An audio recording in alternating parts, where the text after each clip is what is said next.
there's been a lot of speculation on the Nu and Anu and Neberu or Nibiru and what does it mean. But the half of the story that hasn't been told is found in the teaching of His Imperial Majesty. First, we're going to touch on the Nu. What is the Nu? Nu, an Egyptian term referring to the mothers and fathers of the great beyond the fringes of the known world. The land of Cush, or Nubia, located further upstream along the Nile, what we call today Ethiopia, and even furthermore to the root in South Africa.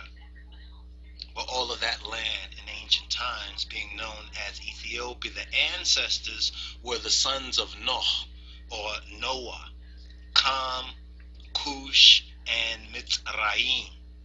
Now, according to ancient legend, the sons of Noah settled at the headwaters of the Nile, a place that the ancient Egyptians regarded as the source of all life after the time of the Great Flood, which the pyramids are witness to the Great Flood.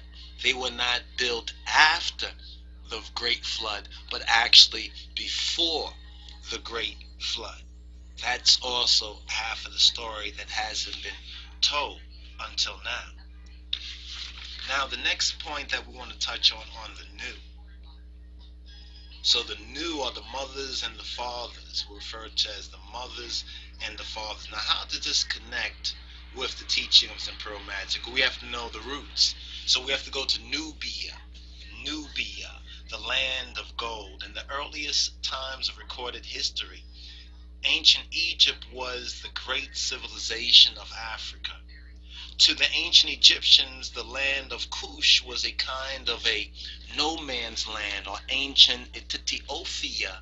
Ancient Ethiopia was thought to be a kind of a no man's land, beyond the fringes of the known world. An important point: the ancient Egyptians viewed the quote world, or the known world, as being Egypt, or that which was within what they knew to be Egypt.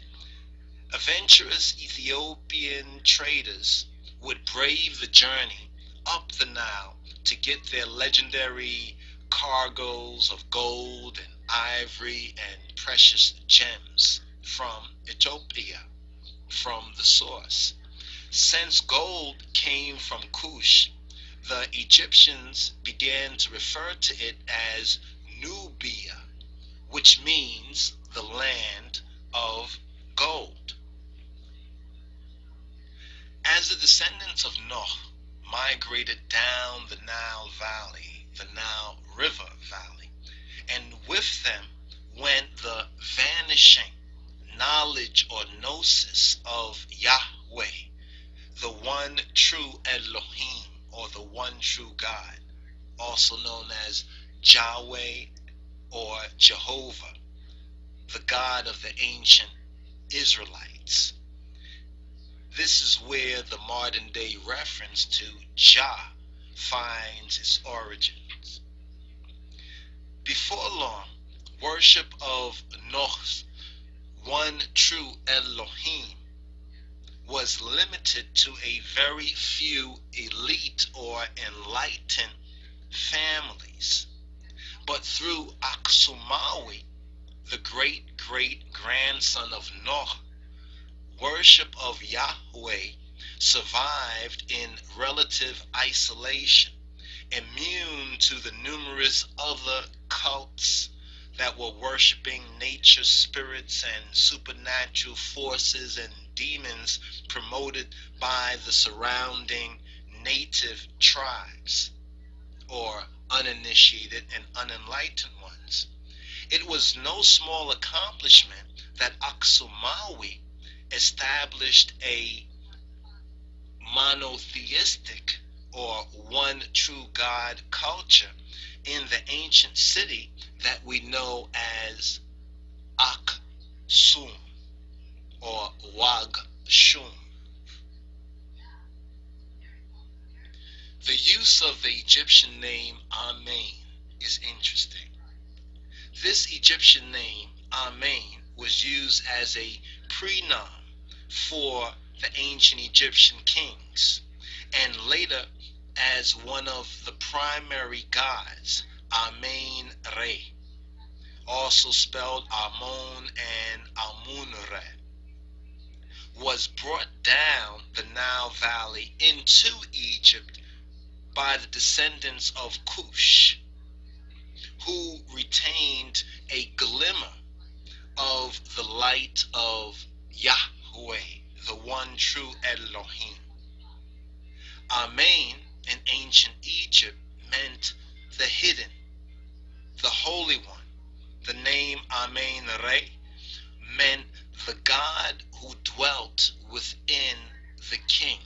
In ancient times, it had a glimmer of the Tawahido principle to it. Resemblance to the Judeo-Christian Amen or Amen, a blessing to divine, is also very, very striking. Now, the earliest reference to Amen appears in the pyramid of King Unas.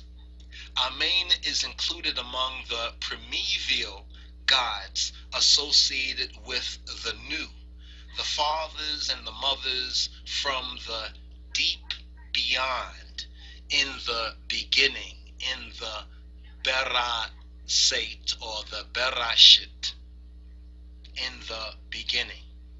The deep beyond, it refers to the Semayat, it refers to the heavens, to the deeps, depths of Africa, which to the Egyptians would be Nubia and beyond Ethiopia. Could it be that through the creation myths, which exclude any mention of the Great Flood, that the ancient Egyptians are remembering their ancestors, the sons of Noah, who came from the source of the Nile? The source of the Nile, the Hapeh, which was the lifeblood of the ancient Egyptians, was fearfully revered by them. One Ethiopian conqueror later achieved his victory over ancient Egypt by threatening to divert the headwaters of the Nile and thus destroy Egypt. Also very interesting in connection with the rivers and their source in ancient Ethiopia is the fact that the inundation, what's known as the inundation of the beginning of the floods from the highlands of Ethiopia in ancient times, began on a very important and special day, especially for Rastafari prophecy, that the inundation of the Nile actually began in ancient times on July 23rd. And we know now that July 23rd is the earth date or the birth date of the Son of Man, of Lich Teferi, of Rastafari, of Kedamawi Haile Selassie. So we have this connection now with July 23rd, connection with Ethiopia, connection with ancient Egypt, connection with Yahweh worship from the sons of Noah. You see what I'm saying? This is a very important link right here, but we want just to give you some of the basic foundation, some of the basic teaching on this. Let's just conclude this right here, that Egypt was split into Upper and Lower Egypt early in the late kingdom period, around 1075 BC. One dynasty that ruled at Tanis in Lower Egypt is where Aten, or the Tedal, the disk of the sun, was worshipped, and the other at Thebes in Upper Egypt, where Amen was worshipped. At this time, Nubia or Cush created a separate state upstream with a vital trading port at Napata as its very capital.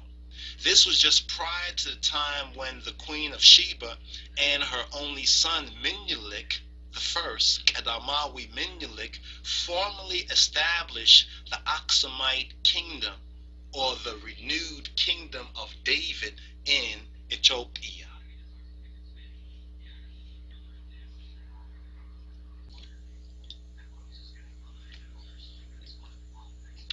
All right, there's been a lot of speculation on the new and Anu and Neberu or Nibiru and what does it mean. But the half of the story that hasn't been told is found in the teaching of His Imperial Majesty. First, we're